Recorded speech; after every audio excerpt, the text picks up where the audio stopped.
Hello, everybody, and welcome to the Utility Week podcast. I'm James Wallin, Editor-in-Chief of Utility Week. This week, I am flying solo for this very special edition of the podcast, not with my usual partner in crime, Rob Horgan, but that is because I am talking today to SP Electricity Northwest about the fascinating subject of a social DSO, and we're going to find out all about what that means in just a moment. But I'm going to introduce our guests for today's episode. We're delighted to welcome Paul Auckland, who is Head of DSO and Regulation.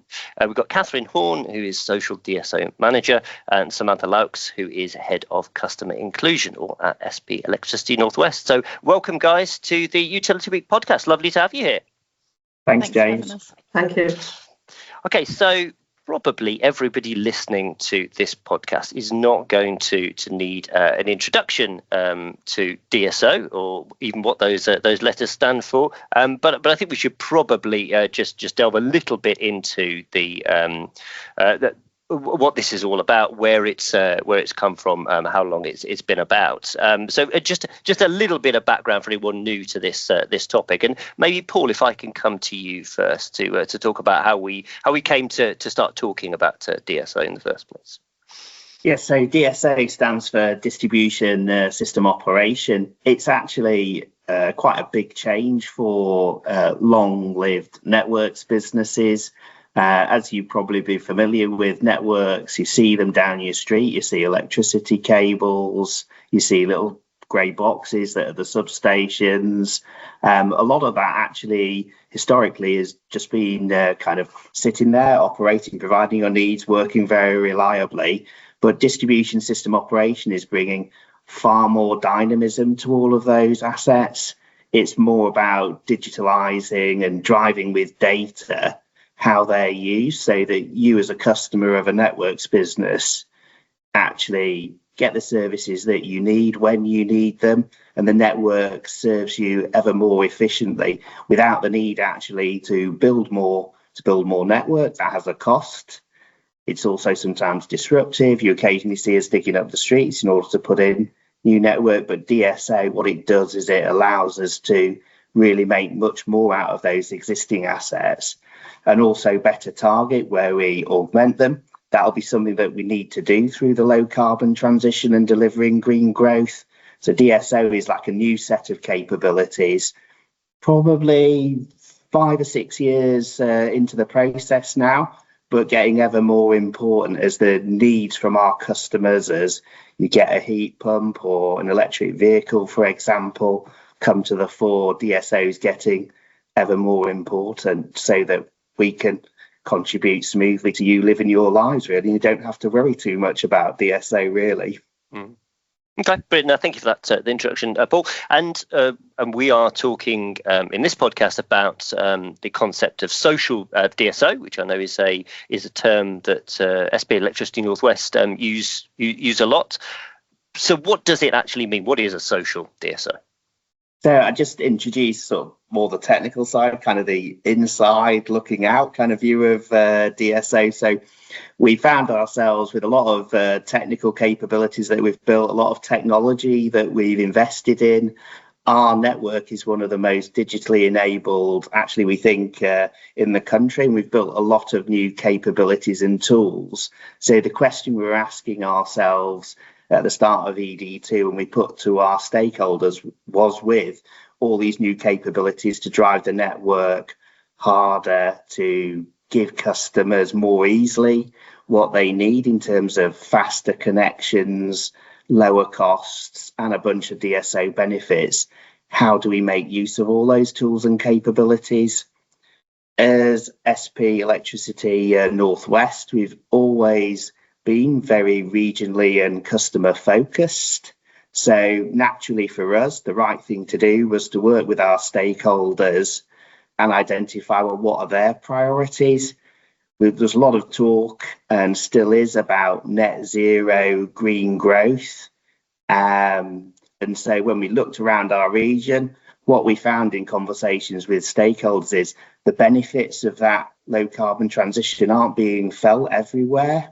There's sectors of the community, for example, renters, who obviously don't own their own homes, plenty of people who are financially challenged, and actually, owning any kind of vehicle, let alone an electric vehicle, is a big question for them. So what we found in conversation with the stakeholders was a just and fair transition. That's what's really needed, and that's what's missing in terms of net zero. Everybody needs to benefit, not just those who can go out and afford an electric vehicle or put, for example, solar panels onto their house. And historically, we've actually done quite a bit that comes from that stable, because like to say, and the evidence shows it when we do the surveys, in the Northwest, the customers and communities that we serve, they're actually concerned about the rest of society. And we have a long track record of investing and innovating to do things that spread the benefits that our business delivers to ensure that all sections of the community can actually benefit. What's been the reaction then from your stakeholders to this? Well, so far, pretty overwhelmingly positive. So actually, it's not completely a brand new thing from an ENW perspective. So there's a number of things that we've been doing already. So we have a Take Charge campaign, which enables the households that we serve to actually get energy efficiency advice and better understand the low carbon transition. We have things that we have been doing in terms of Smart Street, which is a way of lowering energy bills through more dynamic management of the low voltage network. And when we've set out the kinds of benefits that social DSO can deliver, which are really substantial, there's something like about £380 million of benefits that distribution system operation will deliver during the course of ED2. Only last year, we delivered just over £60 million worth of benefits to our region through DSO. And obviously, those kinds of site scales of benefits and the sorts of things that we're doing, that's how support has really been garnered, because everybody can start to see the real benefits that social DSO is bringing to all sections of the community. It's not to say there haven't been questions, but that's what comes from good stakeholder engagement. It's truly a social DSO, a co-created strategy with stakeholders. So we engage with individual customers through focus groups when we establish the strategy. And we also ran a number of events with stakeholders, actually at conferences, but also smaller sessions, just to kind of test out what's in the social DSO strategy. And being a DSO for good is actually quite, I would say, a very good document that we've produced. It's on our website, like a lot of these things these days, that just goes through all of social DSO. We're always keen for feedback as well. So if there are any listeners to the podcast who'd like to get in touch and feedback on the strategy, that'd be warmly received, because it's a dynamic living thing, as DSO always is. As we learn from experience and we get feedback, we see where the biggest benefits are arising. We then fine tune our delivery of social DSO and being a DSO for good, so that we deliver the best benefits that we can for the region that we serve. Mm-hmm. Thanks, Paul. Katherine, I'd like to bring you in on your thoughts about social DSO and how unique this concept is. Yeah, no problem. So from our point of view, social DSO is really about the people. So as Paul said, where we're there's a shift in our focus and our approach to DSO is that we want to make sure that we're embedding social value, fairness and inclusion into all of our activities. So Paul mentioned our strategy. We launched that last year, and within that there's our mission is to make sure that we're helping the Northwest to enable a just energy transition. So really the focus here is about making sure that everybody benefits from that transition and nobody's left behind.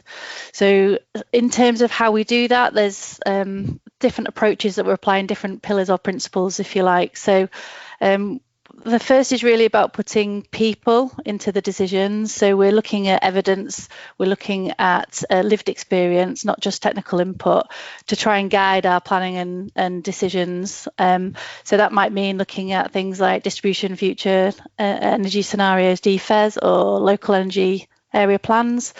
We combine that with feedback from our meetings with our stakeholders to really understand what that local context is, so we can start to see from a decision point of view, how might our decision impact this area with this particular type of housing tenure, or what about in this area where the levels of deprivation are higher than we can see in other areas. So we can really start to target those incentives in the right place, so we're sort of making the biggest impact where we can. We're also looking to reduce barriers, so we really want to understand who's participating, who's not participating, and for those people that aren't participating, what can we do to change the process to increase the level of participation. So I guess Flex would be probably quite a good example of that, where as a system and a market, it's really steered towards those bigger players. So we want to try and address that, and we're working really hard on trying to drop down the barriers, widen that participation. So for example, we've on the LV network now, assets as low as 5 kilowatts can access our flexibility markets. We're also really working hard to develop more tools and resources that are in our flexibility hub on our website, just to help make that journey a bit smoother for the smaller players in the market. We're also working to share benefits fairly. So this is about making sure that the transition doesn't widen inequalities or leave other people behind. So traditionally, where network decisions might have focused on efficiency or cost or reliability, we're trying to put a distributional lens onto that now. So really trying to look at who gains from that decision, who's going to miss out, are there groups that could inadvertently sort of disproportionately be disadvantaged by any decision that we're going to make. So we want to make sure that we're not just measuring the overall outcome, but we're looking at the benefits and impacts and how they might experience by different people and also in different places. And the last area that we're looking at that we're sort of really keen, sort of excited by, is making sure that we can measure fairness. So while previously we've have traditional methods with our cost benefit analysis of measuring those outcomes, we've launched our social return on investment CBA now too. So that really allows us to start to measure the wider societal benefits of those impacts. So we can start to look at things like financial savings to bill players, health and wellbeing benefits, resilient benefits, something that we're really proud of, and something I guess that would be captured within the performance panel benefits too. So where there's solutions that are delivering those wider benefits, they're visible now and factored into decision making.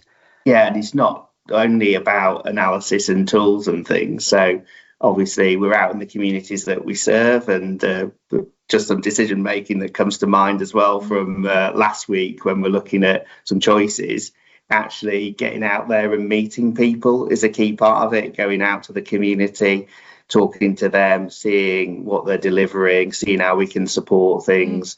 That's a vital way of shaping all of this and directly feeds into the decisions. So the social CBA tool's great for giving us like a frame of reference and everything, but it's part of our decision making in a wider context, really looking at what works and hearing from the stakeholders too. Yeah, I guess one good example that kind of brings all those points together is our Smart Street initiative. So instead of reinforcement, Smart Street uses voltage optimization to reduce energy costs for our customers.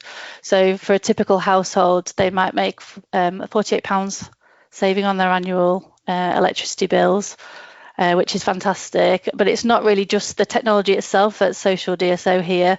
We're actually, through social DSO, able to pivot and target where we roll out Smart Street into the areas where our customers need it the most. So maybe they've got poor quality of supply, maybe there's feel greater pressure when it comes to paying household bills.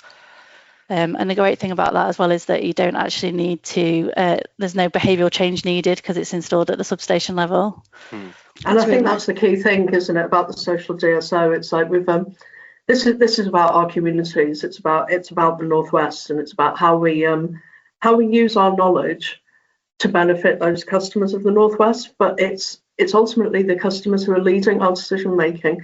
And we've touched on there a lot of different initiatives. Some of them are active, so they're about engagement. They're about people who want to join us on the journey and actually want to take part. And some of them, like Smart Street, are more passive, where we're just delivering for our customers. So, they're targeted areas where we know that actually there's probably more deprivation than there is in other areas. We're building that in. That's supporting those customers from a financial perspective without them actually having to make any change at all in their own lives. And up to £100 a year actually with Smart Street savings for those more fuel poor customers, purely because of the type of property that live in, the type of way that they live their lives. So, and I think this is the really important thing. This isn't us as a DNO going, oh look, we've got all this great stuff and we're going to force it into our communities. It's actually about engaging with the communities and saying, what do you need?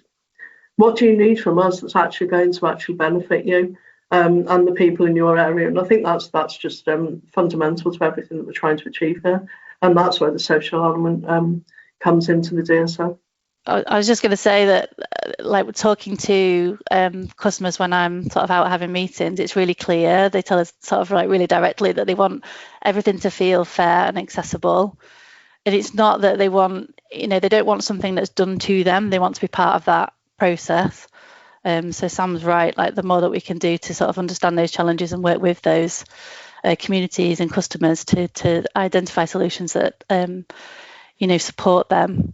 And support them to participate in transition is what we want to do. And Social DSO has been a massive champion within ENW for getting on with delivering Smart Street as well. So just to say as well, there's different DSO models out there and conversations between DSO and DNO.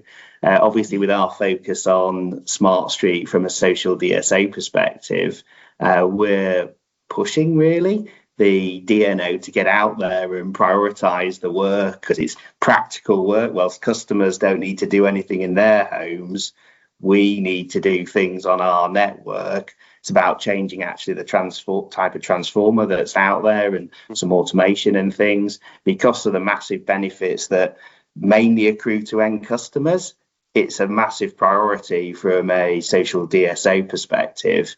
And so I'm in conversations with our DNO colleagues actually pressing for the expeditious delivery of that programme. The sooner we can get out there, especially at the minute with a cost of living crisis more than ever, delivering Smart Street is exactly an ideal thing right now. We need to get out there and get the benefits as fully as possible across the region, but clearly within ENW as well, the DNO's got other things that it's considering. It's got its capital delivery programme. We've got other load things that we'd like to see as the DSO being invested in as well. But being that champion and having some of those sometimes gritty conversations between the DSO and DNO on priorities really helps, I think, make sure the right things happen for the region and for the customers who on Smart Street, they're one of the, if not the main beneficiary rather than the network itself. And that kind of goes to the heart of this, doesn't it? It's a really different approach, isn't it, for networks? I mean, for years, networks have had, a pretty passive role. They've had a very clear job to do. Customers wouldn't really know who their network was unless something went wrong. So this is quite a change, isn't it? I mean, do you see this as, is this a kind of moment in time, or do you see this as a kind of the future of electricity networks?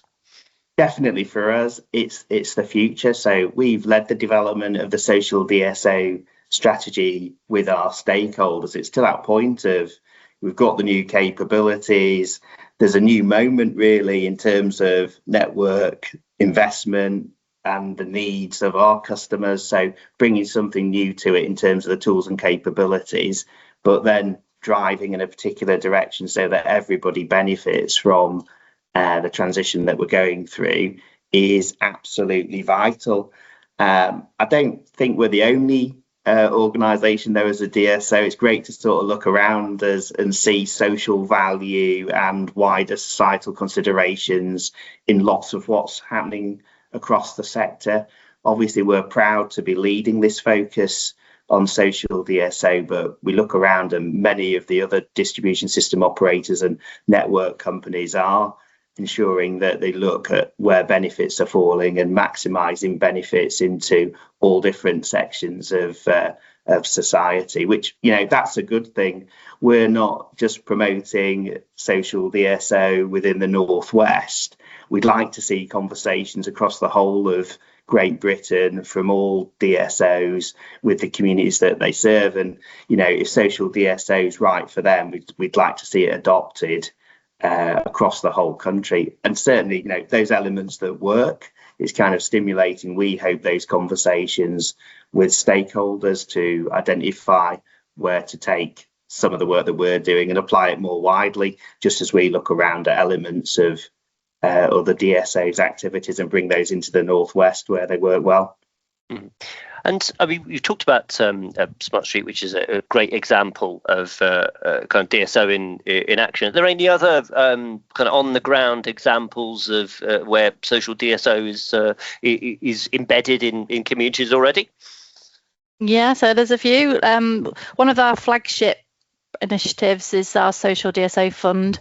So this provides funding to community groups who want to develop energy projects across our licence area. So that might be a school looking to cut their energy bills, or it might be a village hall that wants to create a resilience hub for their local members of the community. So since last year, we've invested in 11 community-led projects. That's led to an investment of just short of £200,000. Those projects vary. Typically, they're linked to solar or battery installation projects, but could be around education and awareness equally. But I think crucially, it's about investing in those local organisations. So be it village halls, schools. We've even invested in a community swimming pool, and they're sort of the communities that are right at that, as an organisation, right at the heart of that community. So when we're investing in those organisations, we're really investing in that local area, and that's like really nice to see. In fact, I was up in Cumbria this past month visiting one of our applicants, so Burnside Community Energy. They've done a couple of projects with us now, and this last one was around a solar and battery project in the Bryce. So that's a local village hall. So the project wasn't just about reducing our energy bills, although that was a really important part of it. It wasn't just about creating a space where that village hall could look after the community in case of an outage. But the savings that they'll be making from the solar panels and the battery are now going to be reinvested. So we talked about some of the great things that the Bryce does. It puts on loads of classes for villagers all through the week. It has an amateur dramatics society. So it's just great to see how that investment is really going to trickle down to the sort of the wider economy. And that's not just this year, it'll be for years to come as well. So yeah, I guess from a network perspective, maybe the investment does look small, but in terms of the impact that it's having at a community level, it's significant. And that's something we're sort of really excited about and want to see grow. On our social investment cost benefit analysis, we've started to see, I think for these 11 projects that I've mentioned, it's delivering over £1 million worth of wider societal benefits. And in this last round, for every pound that we invested, we're seeing £15 returned to the local economy. So something we're really, really proud of and want to, like Paul says, see grow and scale. Yeah, it's probably worth just adding as well, we've been heavily involved in the standardisation of the approach to benefits across all the DSOs. So we've led that piece of work that's been happening through the ENA, because it's so important to us that benefits get properly measured and assessed, and then also obviously feed into decision making. We'd like to see more standardisation and sharing of approaches across all the different DSOs in all of the regions. And Katherine's example of our social DSO fund, I think, is a really great standout example. Why couldn't that work in East Anglia, also in the Southwest, in the Midlands, and then in the Northeast and Scotland? So a lot of these things, I think, have got definite potential to roll out to other areas for sure. Yeah, and I think in terms of the investment as well, I think it's really, really important to call out that we're really conscious that we're not double counting. So we're watching what's happening with GB Energy and the investment funds that they have available. We're watching what's happening with the Warm Homes Plan and the funding of where that's going. And we're saying, well, actually, how do we plug the gaps? So how do we really make this a completely holistic overall solution for the country effectively? And again, like Paul said, that's scalable. That's not specific to the Northwest. That's something that can be done everywhere. So understanding, where investments already been made and where the gaps are within those solutions, and how to actually, get the best product possible for our end users. Things like we're looking at the NHS, who have had solar panels funding for, installing things on their roofs. So actually, could we support them with a battery, and understanding how to actually then trade in the marketplace, to actually recover a little bit more money. The same with schools. So, schools that have had funding to have solar panels installed on the roof, how do we encourage them and how do we help them get that battery storage so that they can make the best impact into their local community? And like Catherine's pointed out, the example that she gave there, reinvest into the community. These are hubs for all of the local people, and being able to actually just free up some funding to allow after school clubs, or to provide a few more school dinners for people is just a fantastic solution. And that's where the social element of all of this really, really comes into play. It's essential to get everybody involved, and this is what really excites me about social DSO as well, is the idea of the school. They're mainly there obviously to provide education, but of course they're going to need to get involved eventually, and sooner the better really, in decarbonising. And that's where our social DSO activities can really make a difference. So we're doing various things at the minute, like grants and things and advice, but it's massively replicable and it makes a lot of sense. I mean, I'd love to be expanding flexibility markets in the Northwest, and we're working really hard on that. But I do also say to the team, the consumers' money that we use to buy flexibility services, let's give it to the NHS, let's give it to a school so they can spend it on healthcare and education. That's a really great thing, and it does give all these added benefits that we've been talking about. Those organisations, because their focuses are different, wouldn't be traditional flexibility service providers, but need hopefully to engage and will benefit. There's still the traditional providers and aggregators that we're in regular conversations with, and they still benefit because, of course, they're coming to us and participating in our markets in ever greater volumes and get involved naturally in these services. It's about including everybody else who's perhaps too busy doing other things in a lot of senses right now. I guess there's another example that would be quite good to give a little plug to as well, which is our partnership with Energy Cloud that we're really excited about. So this is slightly different type of social DSO intervention because it starts with a system challenge. So at times when there's surplus energy that can't be used efficiently, so it would otherwise go to waste, Energy Cloud actually diverts that surplus energy to create the most value, and that's really about directing it to vulnerable households with providing free hot water, particularly focused on social housing. So through our partnership, we're really excited to sort of be trialling this, working with a local social housing provider to really focus in on how these social benefits can really support vulnerable households. So yeah, one thing that we're really excited about for next year to roll out. It works in Ireland already, where there's a lot of surplus wind power. In Great Britain, yeah. We're paying people not to generate clean power at sometimes the day, so it's like a double cost really. So we're paying people not to generate it. The vision here is, why don't we take that power, and if we can give it to people who are struggling to afford energy and store it in hot water cylinders, what's not to like? It's a brilliant idea, and it works in the island of Ireland. So we need to be doing that sort of thing here. So we're kind of on with that, and hopefully it gets adopted much more widely. That's a great idea. Obviously, this is, these are all really positive stories. It's coming in a context now, isn't it, of, there is increasing pressure on this idea of net zero, and particularly, you're hearing a lot of people talking about the affordability, ever more than they have been before. So, I mean, is social DSO, is that a kind of effective counter arguments against this? And if so, how can we use that a bit more in these times where net zero and clean power are becoming an increasing part of those kind of culture wars? Well, I'm not sure it's sort of a culture war thing, but for me, when we talk to our stakeholders, it's more a case of actually a lot of people, communities can see the benefits of clean energy in principle, but what they're experiencing on the ground is the cost of living crisis and concerns about affordability.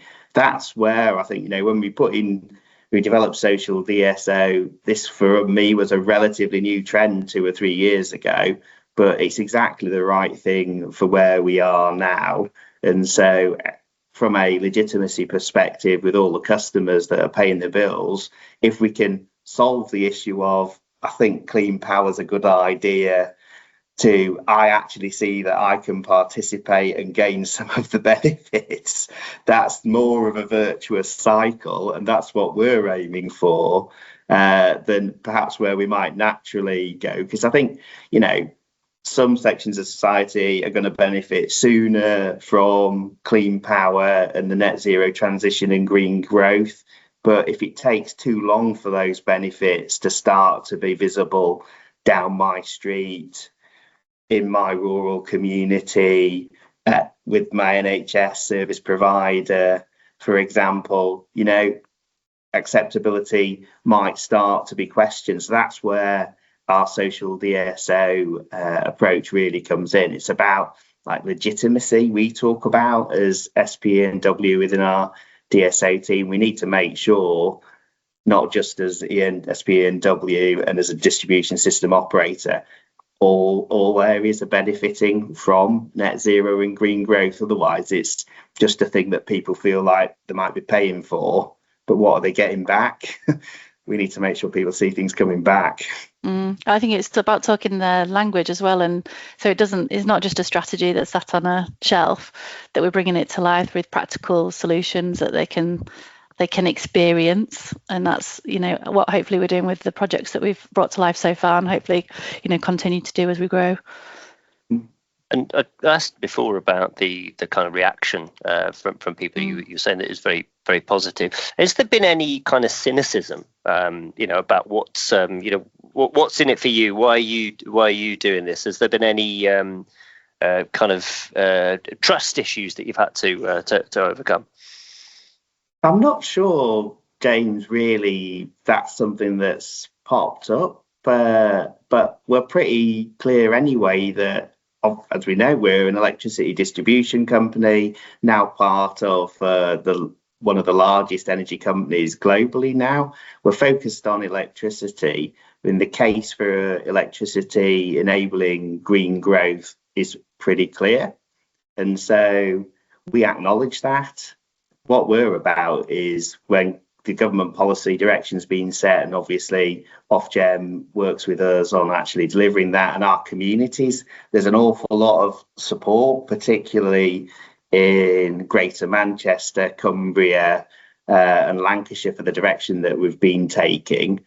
This is all about just ensuring that on the ground the benefits get felt by everybody. But we do acknowledge, obviously, as an electricity network, we want this to be successful for our communities, and that's the kind of thing that we do. But social DSO is driving a lot of benefits for the wider community, and benefits as SPNW. Yes, there will be some reputational benefits.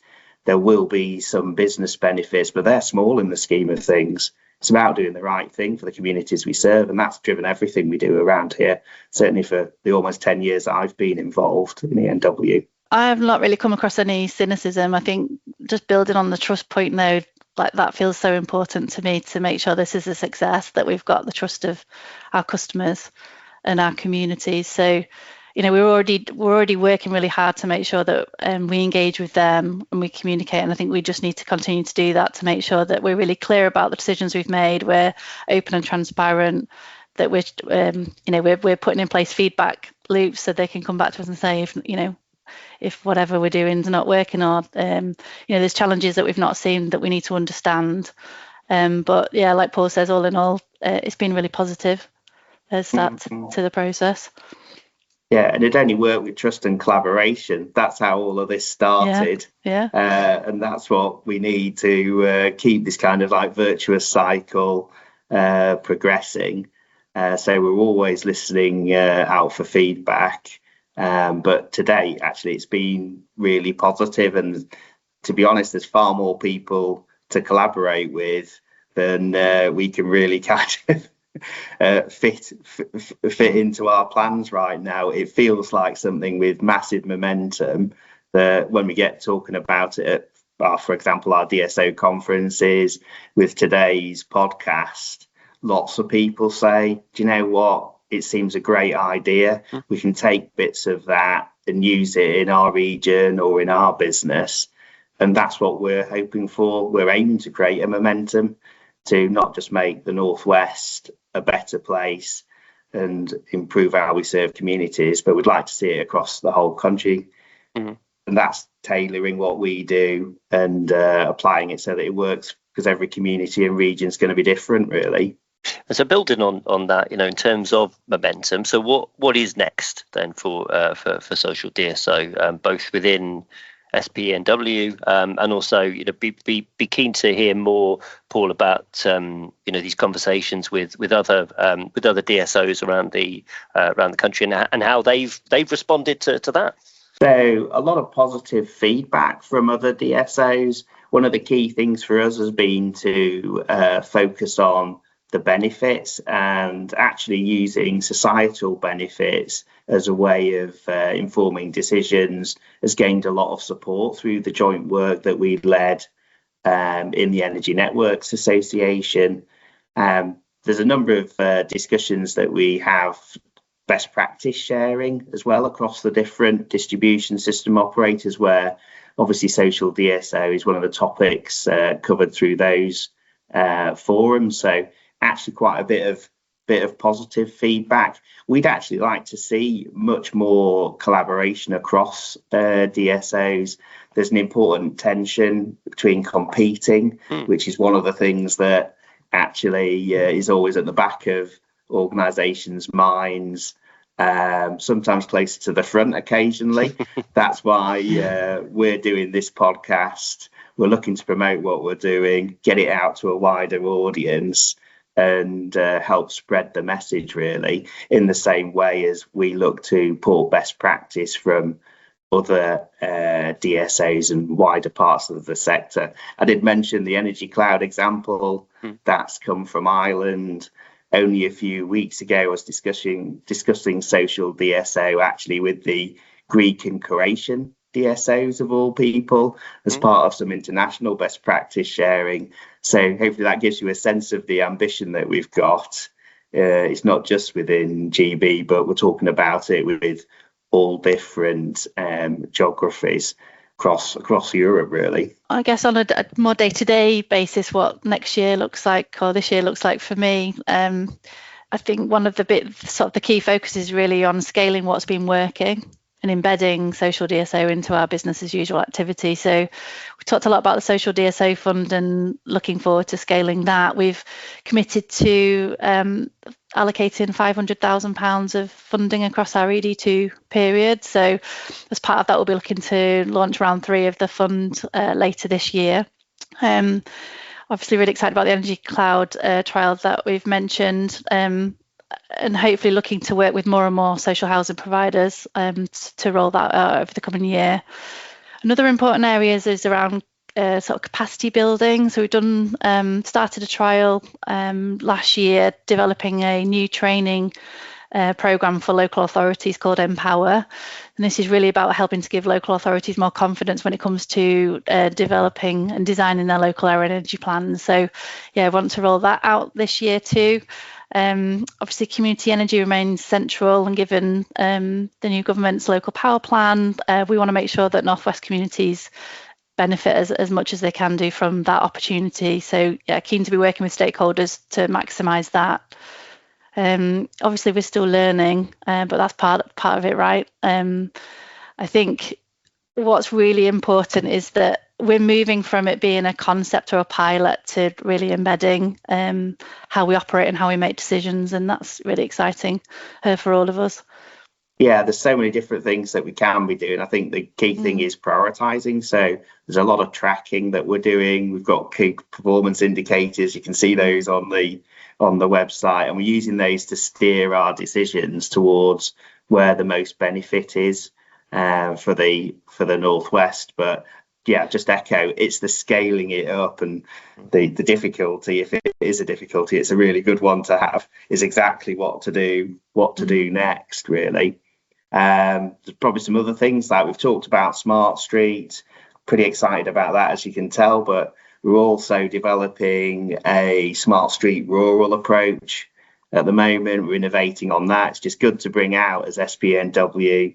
Probably many listeners to this podcast know about our strong track record in innovation. And so what we're doing is we're taking things that we've worked Smart Street on our more urban underground network, and now we're developing a version of it that will work on the overhead network that actually is predominantly more rural. And that's a good example of social DSO and our quest to make sure everywhere benefits.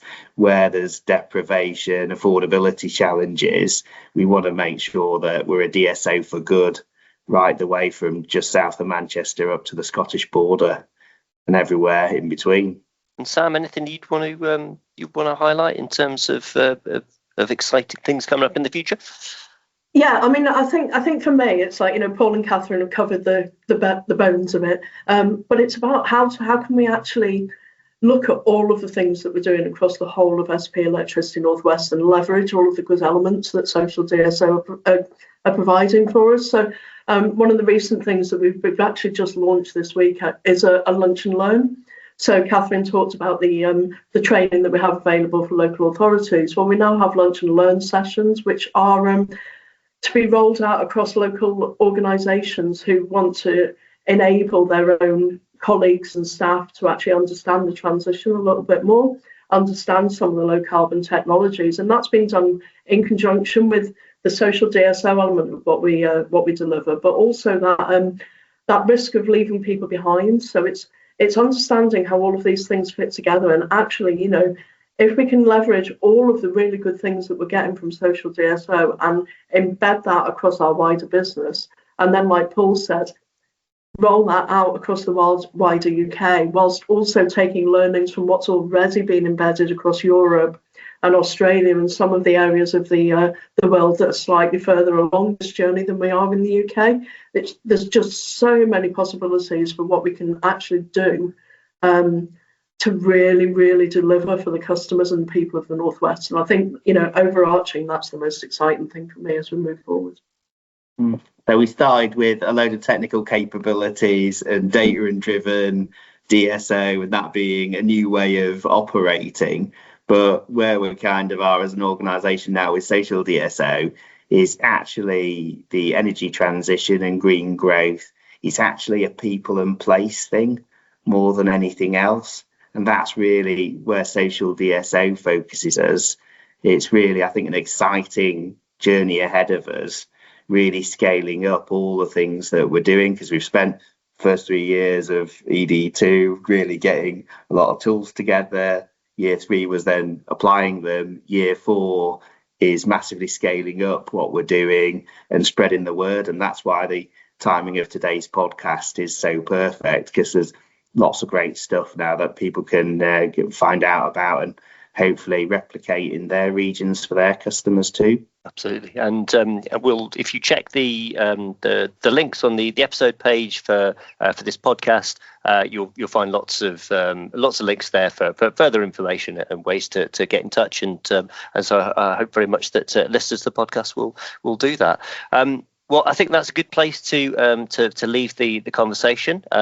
So thank you very much to Paul, to Katherine, and to Sam for joining me today and telling me all about social DSO.